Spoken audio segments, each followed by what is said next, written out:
Bonjour à toutes et à tous et bienvenue dans l'école du futur. Au programme aujourd'hui, elle permet d'identifier ou de confirmer l'identité d'un individu, que ce soit sur des photos, des vidéos ou en temps réel.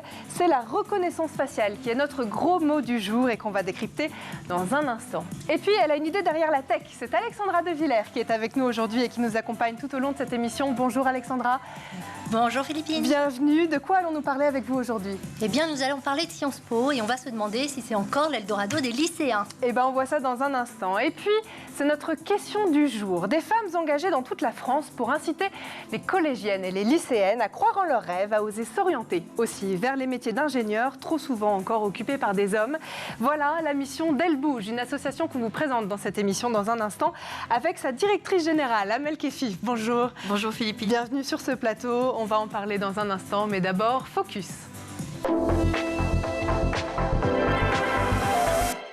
Vous l'utilisez certainement pour déverrouiller votre téléphone. Il fait désormais partie de notre quotidien. Ça s'appelle la reconnaissance faciale.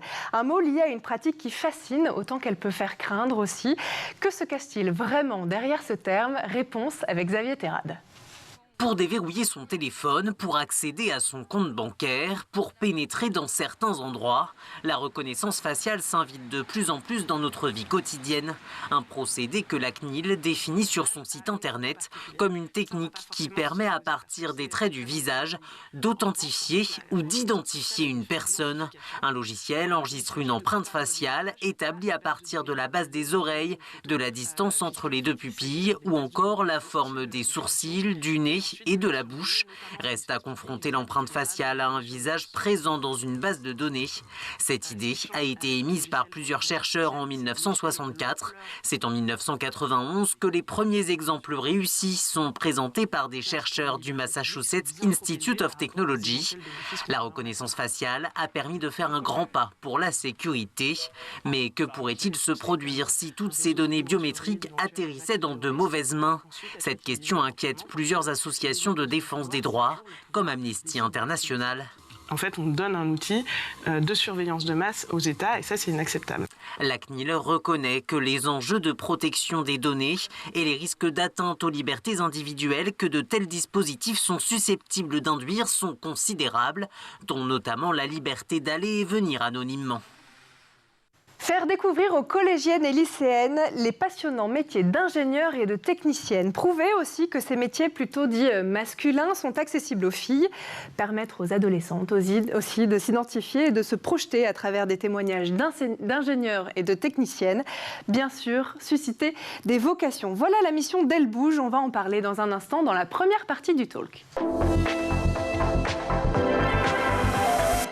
Et aujourd'hui, à nos côtés pour en parler, Amel Kefif, directrice générale d'Elle Bouge. Est-ce que vous voulez bien nous présenter en quelques mots qu'est-ce que c'est qu'Elle Bouge ? Quelle est votre mission ? Oui. Elle Bouge a été créée en 2005 par Marie-Sophie Pavlac, fondatrice et ingénieure de formation. Elle a répondu à la demande de DRH, de groupes industriels, qui avaient besoin d'attirer des talents féminins sur des fonctions de technicienne et d'ingénieur dans des industries stéréotypées masculines. Le constat qu'il a fallu tirer pour comprendre pourquoi il y avait un désaveu des filles et des femmes pour ces filières et ces carrières, c'est que dès le départ, en fait, il y a des stéréotypes ancrés, des stéréotypes de genre, un manque de projection, un manque de femmes qui permettent d'illustrer quels sont ces métiers. Des filles qui ne vont pas forcément naturellement vers les maths et les sciences dès le collège, dès le lycée et ensuite. Donc l'objectif d'Elle Bouge, c'est donc avec nos partenaires du monde de l'entreprise, des fédérations professionnelles, institutionnelles, écoles de l'enseignement supérieur, d'aller chercher des rôles modèles, donc des femmes qui ont tout un background académique de sciences, de tech, d'ingénierie, d'aller témoigner auprès des filles de leur métier passionnant, de leur carrière épanouissante et combien la place des femmes est dans l'industrie également. Bien sûr, parce que qu'est-ce qui explique aujourd'hui que les femmes sont si peu nombreuses dans ces filières techniques d'ingénierie ? Au-delà des stéréotypes, est-ce qu'il y a une autre raison à ça ? L'industrie n'attire pas, il y a encore une image poussiéreuse, donc on essaye, nous, tous les jours, de démontrer combien l'innovation fait partie des programmes, des valeurs de toutes les entreprises, que ce soit le monde du maritime, naval, de la défense, du BTP, de l'automobile, de la tech, tout simplement, de montrer aux filles qu'elles ont leur place, et surtout avec les médias, avec les écoles, essayer de valoriser cette image, parce qu'elle est valorisée auprès des garçons qui ont l'habitude qu'on leur parle de ces métiers-là, mais pas les filles. Parce que si on va faire un petit tour du côté des chiffres, il y a un peu moins d'un tiers de femmes dans les écoles d'ingénieurs, c'est ça.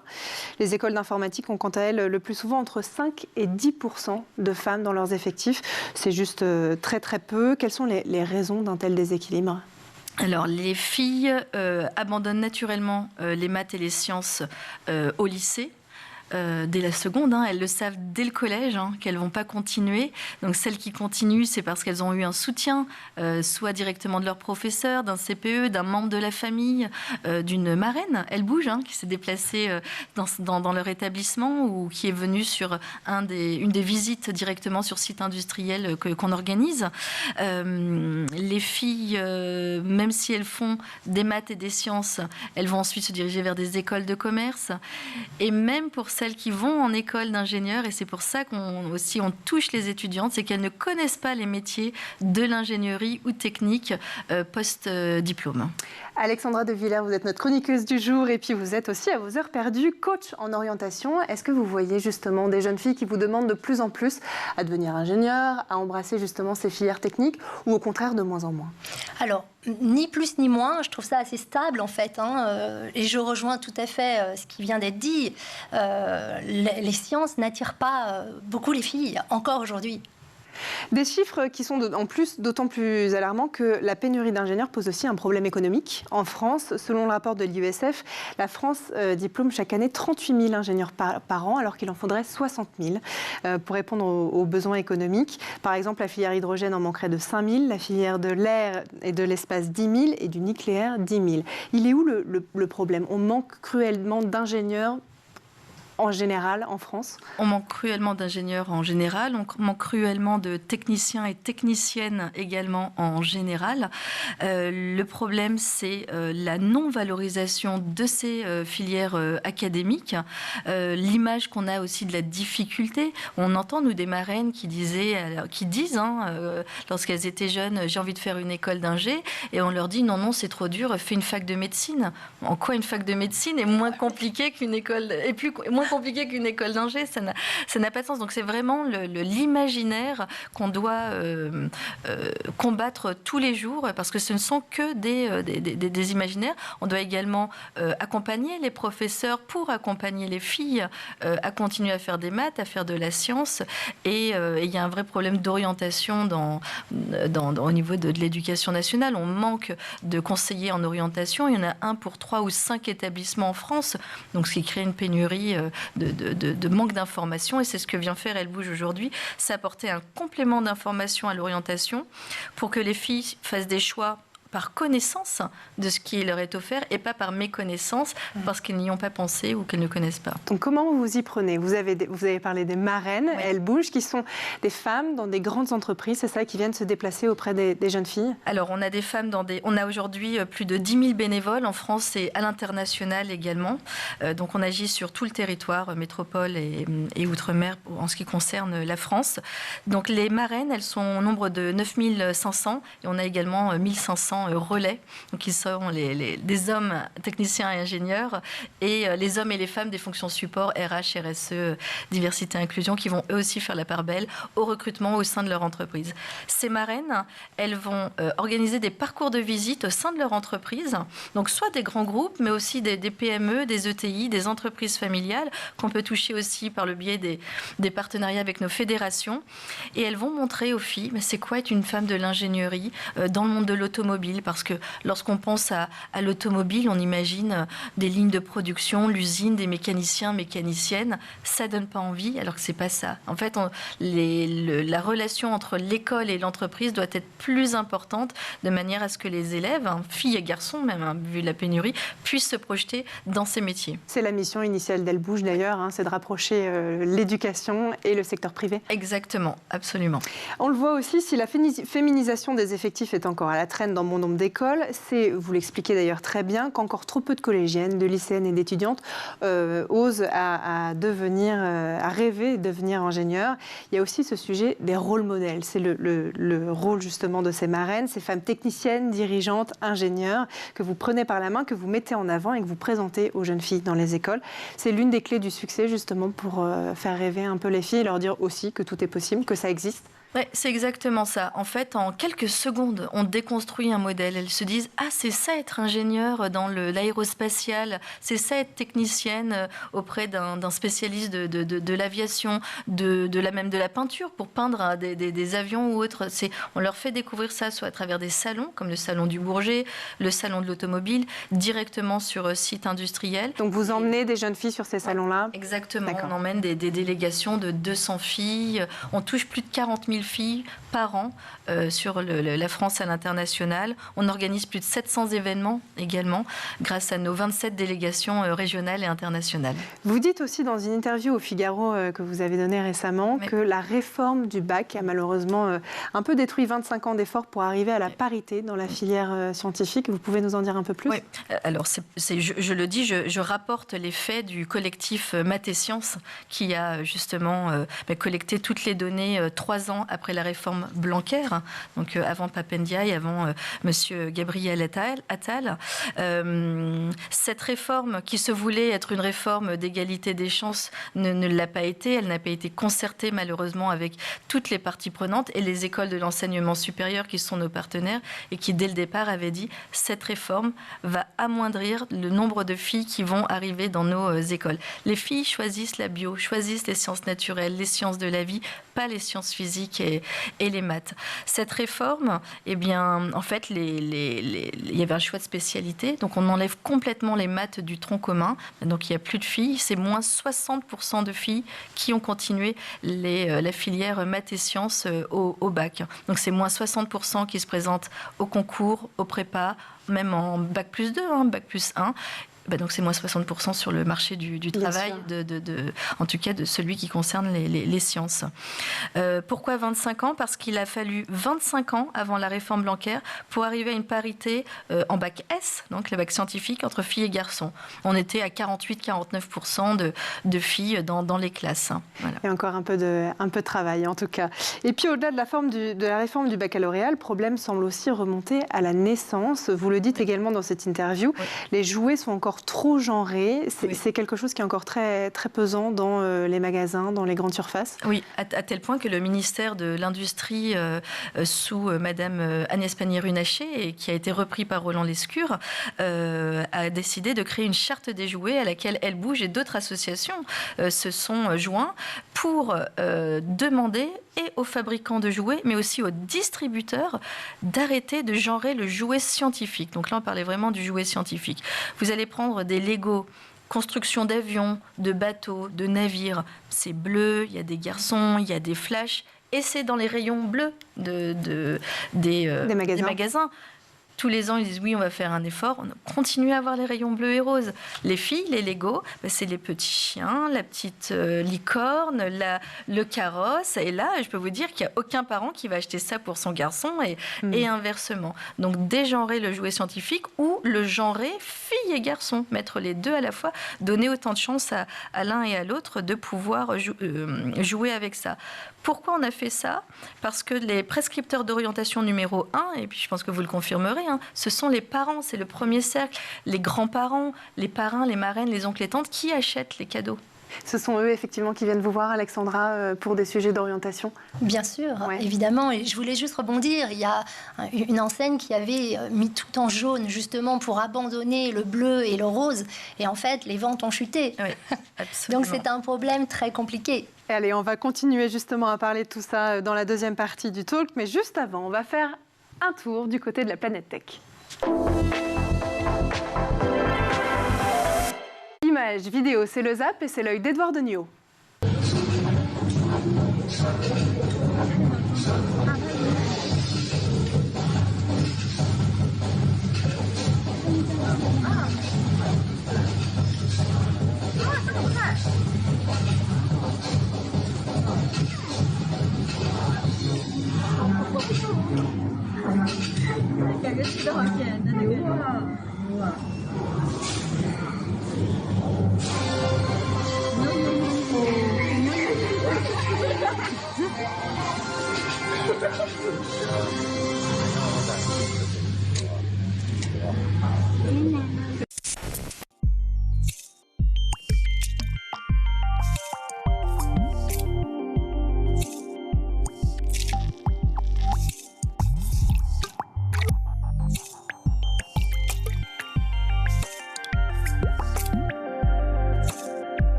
De retour sur le plateau de l'École du Futur, toujours avec notre invitée Amel Kefif, directrice générale d'Elle Bouge. Mais juste avant de reprendre nos discussions, on va laisser place à la chronique d'Alexandra De Villers qui a une idée derrière la tech.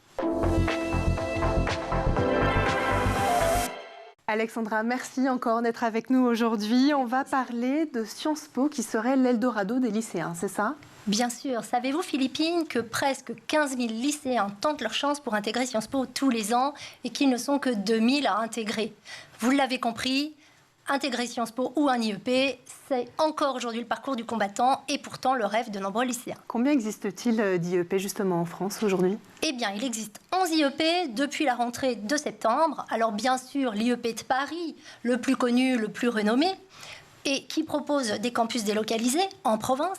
Vous avez ensuite Bordeaux, Grenoble, 7 IEP de province qui se sont associés au sein du réseau Sciences Po et le tout nouveau-né à Fontainebleau qui a plutôt une coloration scientifique. Attention, je crois qu'ils ont en commun tous de proposer une formation internationale, c'est ça? Bien sûr, ils ont en commun de proposer une formation d'excellence, pluridisciplinaire, c'est l'ADN de Sciences Po, à renommée internationale. Ça signifie que peu importe l'IEP ou le Sciences Po dans lequel on rentre, on peut avoir une très belle carrière. Alors justement, comment on y rentre? Comment est-ce que Sciences Po recrute-t-il leurs futurs étudiants? Alors, tous les IEP et tous les Sciences Po font partie de Parcoursup. Ils recrutent sur Parcoursup. Ce sont des recrutements très sélectifs. Grosso modo, il faut comprendre qu'il y a 2 types de recrutement. Le premier repose sur le dossier, c'est-à-dire les bulletins de lycée et puis des écrits qui sont rédigés et postés sur Parcoursup. Si le lycéen est admissible, il va passer un entretien de motivation et de culture générale, parfois en visioconférence. C'est le cas pour Paris, Bordeaux, Grenoble et Fontainebleau. Et puis, il y a les IEP de province qui recrutent de manière un peu plus traditionnelle, j'ai envie de dire, c'est-à-dire des bonnes vieilles épreuves écrites en présentiel, dans une grande salle, avec beaucoup de tables alignées. C'est un petit peu angoissant, mais moi, j'adore. Bon, et comment on s'y prépare justement à ces examens? Eh bien, il faut s'y préparer à l'avance. Ça ne s'improvise pas. Quelques conseils que je peux donner aux lycéens. Tout d'abord, bien travailler son parcours scolaire. Il faut avoir bien sûr un beau dossier. Ensuite, il faut réfléchir à qui on est et quel est son projet. Pourquoi faire Sciences Po? Il faut bien sûr suivre l'actualité, c'est très important, il faut savoir dans quel monde on vit. Et puis s'investir dans d'autres choses que l'école. Participer à des associations, pratiquer des activités sportives, artistiques. Et enfin, bien travailler l'oral. Parce que beaucoup de lycéens ne savent pas du tout parler d'eux, c'est quelque chose qu'on n'apprend pas à l'école. Il y a des ressources aussi en ligne qui nous aident? Bien sûr, il y a des ressources en ligne. Par exemple, vous avez des associations étudiantes qui aident et qui soutiennent les candidats. J'ai envie de vous parler de l'association SOS Sciences Po qui vous propose des binômes. C'est vraiment très intéressant. Quels en sont justement les débouchés de Sciences Po? Quel métier on peut faire après un IEP? Eh bien, on peut faire énormément de métiers. Évidemment, les métiers plus traditionnels pour Sciences Po, qu'on connaît tous, comme le journalisme, la diplomatie, la haute fonction publique. Mais ce qu'il faut savoir, c'est qu'aujourd'hui, Sciences Po a vraiment élargi les débouchés. Vous pouvez exercer un métier plus business, faire de la finance, il y a des maths à Sciences Po, faire de la com, du marketing, des ressources humaines, bien sûr. Vous pouvez être entrepreneur en sortant de Sciences Po, il y a des incubateurs.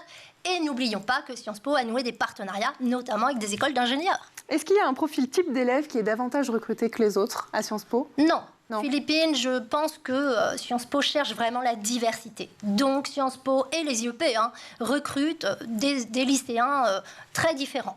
Toute spécialité, toute région française, toute région du monde. Il y a à peu près 35% d'étudiants internationaux à Sciences Po. Et puis, bien sûr, tous niveaux sociaux, des boursiers, à peu près 25%, tout type d'établissement. Moi, ce que j'ai envie de vous dire, c'est qu'il y a une phrase très intéressante sur le site de Sciences Po, qui est celle-ci. Sciences Po forme des futurs citoyens éclairés, inventifs, merci Philippine, acteurs du bien commun dans un monde global. Et j'ai vraiment envie de vous dire, c'est ça le profil du futur SciencePis. Alors, pour finir cette chronique, Alexandra, j'ai une question qui tue. Est-ce que si on vient d'un lycée parisien scolarisé dans un bon établissement privé, on n'a aucune chance de rentrer à Sciences Po? Alors, c'est une question qu'on me pose tout le temps et la réponse est non. Je pense que c'est une légende urbaine. Je connais des lycéens de ce profil qui entrent à Sciences Po ou dans un IEP tous les ans. Et c'est sûr qu'auparavant, ils étaient surreprésentés, ce qui n'est plus le cas. Et c'est pour ça que les gens pensent que non, on ne peut plus rentrer à Sciences Po. Moi, le dernier petit conseil que j'aimerais donner, si je peux me permettre, c'est si vous souhaitez intégrer Paris ou Bordeaux, il faut avoir un très bon dossier scolaire. Si vous souhaitez intégrer un IEP de province, il faut beaucoup et de manière régulière travailler les épreuves écrites. Ce ne sont pas les meilleurs au départ qui réussissent, ce sont les plus motivés. Et bien voilà, pour cette chronique, on sait maintenant, on a toutes les clés pour rentrer à Sciences Po grâce à vous, Alexandra De Villers. Merci beaucoup pour cette chronique. Avec plaisir. Et puis nous, on va continuer, parce qu'il n'y a pas une seule grande entreprise qui ne rencontre des difficultés de recrutement quand il s'agit d'embaucher une femme pour un emploi d'ingénieur. La situation est même catastrophique quand il s'agit de l'industrie. Alors une bataille s'est engagée pour amener les lycéennes et les collégiennes vers ces secteurs. Et justement, c'est la mission d'Elle Bouge. On continue d'en parler dans la deuxième partie du talk. Et on est toujours en plateau avec Amel Kefif, directrice générale d'Elle Bouge. Alors, à l'occasion de la Journée internationale des femmes et des filles de sciences, qui a lieu chaque année le 11 février, vous avez lancé le sondage Elle Bouge en sciences. Et vous avez notamment posé à des jeunes femmes, des jeunes filles, des adultes aussi, une question à ces participantes. Qu'est-ce qu'une femme en sciences? Et alors moi, j'ai lu effectivement avec beaucoup d'attention les conclusions de ce rapport, de ce sondage. Il y a une réponse qui a retenu mon attention, qui m'a beaucoup touchée. À la question « Qu'est-ce qu'une femme en sciences ?», il y a une jeune fille qui a dit « Une femme en sciences, c'est une opportunité pour le monde, c'est la même chose qu'un homme en sciences, à quelque chose près, qu'elle relèvera encore plus de défis au quotidien que lui en raison de son genre ». Est-ce qu'il est là, Amel Kefif? Le combat, justement, c'est qu'une fois qu'elles sont en poste, ces femmes, elles reprennent quelque part des tâches qui ne sont pas forcément égales à celles des hommes. Est-ce qu'il faut continuer à les accompagner une fois qu'elles sont arrivées à ce Graal d'avoir un job dans l'industrie, un job dans l'ingénierie? Je ne sais pas si on peut parler d'avoir le Graal. Ce n'est pas un Graal pour les hommes, ça n'en est pas un plus ou moins pour les femmes. Mais en tout cas, il faut continuer à les accompagner, ça c'est certain. De toute façon, chez tous nos partenaires, il y a des réseaux de femmes, des réseaux de mentoring, de support, de soutien, quel qu'il soit, pour justement accompagner leur carrière, pour qu'elles ne soient pas victimes soit du plafond de verre, soit d'une autocensure. Et le fait est que pourquoi on doit les accompagner, comme toutes les filles, dès la maternelle même, c'est qu'en fait, les garçons ont été abreuvés de paroles positives depuis leur enfance, devient ingénieur, pilote, constructeur, fait de la moto, et pas les filles. On les a abreuvées d'autres choses, plus matérielles, plus maternantes, plus dans le care. Et donc, elles partent avec un défaut de positivité sur leur place, il leur faudra soit des années, soit elles n'y arriveront pas pour rattraper le même mindset en fait qu'un homme. C'est pour ça que l'accompagnement est nécessaire. Est-ce que vous voyez malgré tout quand même qu'il y a une prise de conscience de la société sur ces sujets-là ?